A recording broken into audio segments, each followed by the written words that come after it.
everyone, welcome back to my channel. So in today's video, I wanted to open up to you guys and talk about my top 5 rookie mistakes that I made as a business analyst. So oftentimes I get questions such as, what kind of personality type do you need to have? Do you need to be an extrovert in order to become a good business analyst? Or what kind of skill sets or knowledge do you need to have in order to become a better VA? And I think these questions are all very valid and very important for you to keep on thinking about in order to better yourself. But I think it's also very critical for us to recognize that sometimes we're humans, we make mistakes. I mean, a lot of the mistakes that we find are basically human error. So in today's video, I wanted to share my top 5 rookie mistakes that I made as a business analyst, because I wanted to share this with you so then you're not always thinking about what kind of person you need to be. It doesn't matter who you are, as long as you are learning, growing, and learning from your mistakes. So I think that's also very important for you to remember as well, is it's okay to make mistakes, but for me, I always try to learn from it. So my hope for you in this video is that you guys will learn from my mistakes and don't have to make the same mistakes as I did as you embark on your journey to become a business analyst. So I hope you guys enjoy it, and if you want to find out more, then just keep on watching. So the number 1 mistake that I made as a business analyst is feeling like I didn't belong there or lacking self-confidence. And I think the term is called imposter syndrome. So according to Wikipedia, imposter syndrome is a psychological pattern in which an individual doubts their accomplishments and has a persistent internalized fear of being exposed as a fraud. And so this is exactly how I felt from the first day of my work as a recent grad a couple of years ago, because I felt like I didn't belong there, even though I made it to this amazing company that was willing to give me an offer letter to start my new journey as an implementation consultant. I always constantly had this fear of one day them finding out that I had nothing to bring to the table and getting fired. And he left me a comment saying that I have this fear of not being able to find a job, and I think she's about to go to college to get her degree. And it's really interesting because when I was in college, I used to have that same fear, but once I entered the workforce, it was a different set of fear. That fear of like I'm a fraud and somebody's gonna point a finger at me and say, hey, why are you here? You don't belong here. But in general, when you are a young, recent graduate, I think we tend to have this fear of not being enough. And I think over the years, I've learned to accept for who I am and to really embrace myself for all my imperfections. So this is something that I'm still working on. It's still work in progress. It's not something that I've completely gotten over with, but I've done a lot of soul searching by reading a lot of books, and that's one of the reasons why I actually decided to embark on personal development journey. And I think sometimes you just have to love yourself more, and despite all of these doubts that are in your head or all these little voices that are telling you that you're not enough, you have to keep on believing in yourself and keep doing things that you know that you have control over, and keep doing things that'll make yourself better. And I think in return, things will get better for you, and you know, that includes feeling like you belong there as you make new friends and as you embark on new projects and demonstrate your abilities and your skills over and over again. And the years of experience definitely helps when it comes to feeling like you belong. So I think number 2 sort of relates to number 1, which is being afraid of asking questions and raising my hand.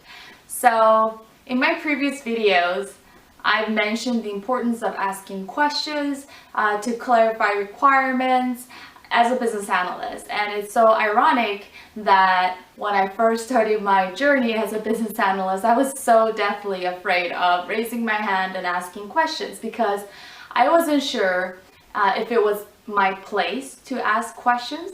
I wasn't sure if I was asking stupid questions. I wasn't sure if I was the only one who had that kind of question. So in my mind, it is absolutely crucial for you to ask great questions and to raise your hands. I think it's critical to become a great BA as well as to be good at what you do, because if you don't ask questions, it's hard for you to process the information. It's hard to really validate whether or not you've actually understood what the other person has said, right?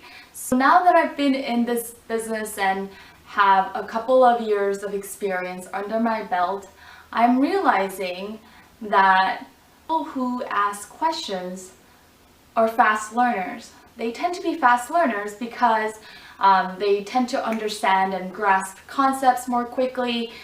They can actually validate their assumptions or clarify any kind of requirements. So one of the strategies that I used in order to overcome my fear of asking questions and raising my hand was to do more research.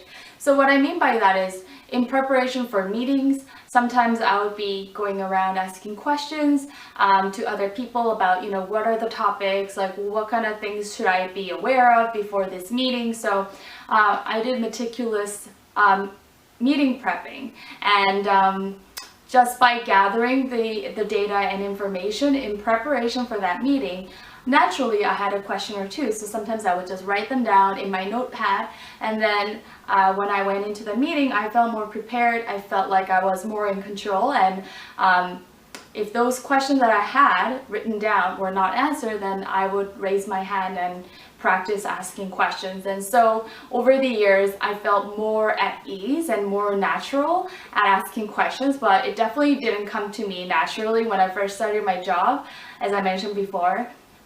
This goes hand in hand with self-confidence, and I really wasn't comfortable and in my ability to understand and understand and obtain knowledge when I was starting off my career as a business analyst, and I had to find creative ways in order to overcome that fear. And my rookie number 3 is actually, I used to make a lot of assumptions. And I think it's helpful for you to make assumptions to navigate your day-to-day life, because if it weren't for those assumptions, then you would have to ask millions of questions in order to get clarification as to where you need to be, what you need to do, and who you're supposed to meet, right? So I think it is good to have expectations and making assumptions in your everyday life.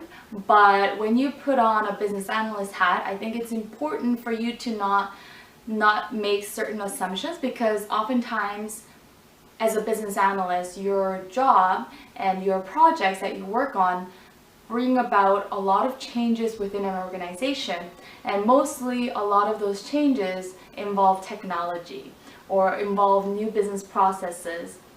So you can't make assumption that just because Amanda used to be the person who owned the business process doesn't really mean that she's going to be the one who's going to be owning the process after the fact. You have to ask that question, We currently understand that Amanda is a business process owner to enter the time for her department, but is that also going to be the same once we implement this new time module, right? So these are some of the key assumptions that we cannot overlook. And when I first started off as a business analyst, I didn't know any better, so I used to make assumptions and ask questions, and later on found out that it was actually absolutely not true. So this is something for you to remember, that when you put on your business analyst hat, then it is important for you to clarify and not make any assumptions. And if you have any questions, you can always follow up with your customers or clients to make sure that you capture the right requirements and to eliminate any kind of false assumptions. So number 4, the fourth rookie mistake that I made as a business analyst was to think that users know exactly what they want. Now I know this not to be true. A lot of the times end users or your customers don't really know exactly what they want. They have an idea. They have this idea in their head, but they can't, sometimes they have a really hard time communicating that, or they just have a general high level idea. But as you dig deeper and then as you capture more requirements, you'll realize that sometimes your customers don't know exactly what they're looking for. This used to be my assumption back in the day when I first started off as a business analyst, was to think that people know exactly what they want.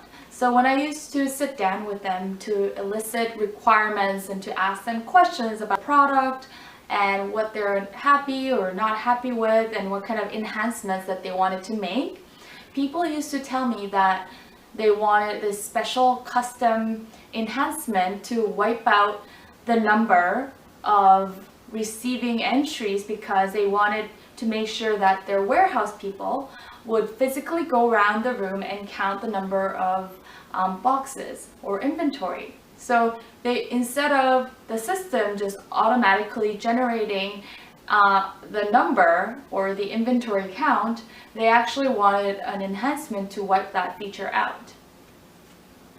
And so, thinking that people know exactly what they want and users know exactly what they want, so we went ahead and built that special functionality, and it turned out that warehouse people absolutely hated it because it just created more manual work for them, manual entries. So they actually ended up reverting back to the original product where the number of inventories or counts would just automatically pop up and then people just had to click confirm. So this was an important lesson for me because I used to think that people know exactly what they want and they know what's best for the business, but sometimes it's not true. And this is also the reason why it's important for you to not make any assumptions and to really ask them questions to make them think, is because people change their minds all the time. You'll be surprised by how many times people have asked for A and then it changed into B and then into C and then into D. So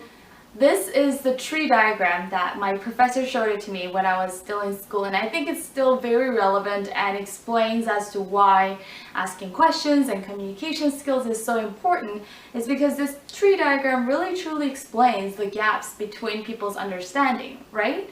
So, I mean, it's the same, this is what exactly customer explained it to me, but it just can be interpreted in so many different ways. And I always laugh and chuckle at this because this is exactly what we're supposed to be doing as business analysts, is to mind the gaps and to really assess and have an open mind, be critical minded, and examine every business requirement to make sure that we don't end up delivering something completely different than what was envisioned by customers.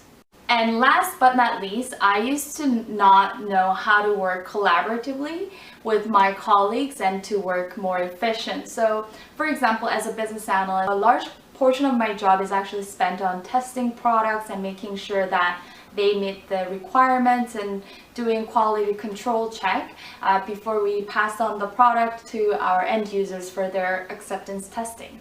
And I used to just work in silos and just do my part, but over the years I've learned that there is a lot of integrative testing points that you can actually work with other testers to make and streamline your work faster. So for example, if I'm doing this part A and then I know that somebody else can do part B, maybe there's ways in which we can shorten our testing to make sure that we don't test the same thing, but we sort of test more efficiently, and think of test scripts that can be integrated so that instead of us doing silo testing, we can actually streamline them together. So I'm going to go into this testing methodology more in details in follow-up videos, but I just wanted to give you an idea that instead of working in silos and just doing your own testing, I realized that there are so many other ways that you can work creatively and collaboratively with other people, so then you can actually make your job a lot more manageable and a lot more efficient. So that is it for today's video. I hope you guys enjoyed it, and let me know if you have any questions in the comments below, and I'll see you guys in the next video. Bye!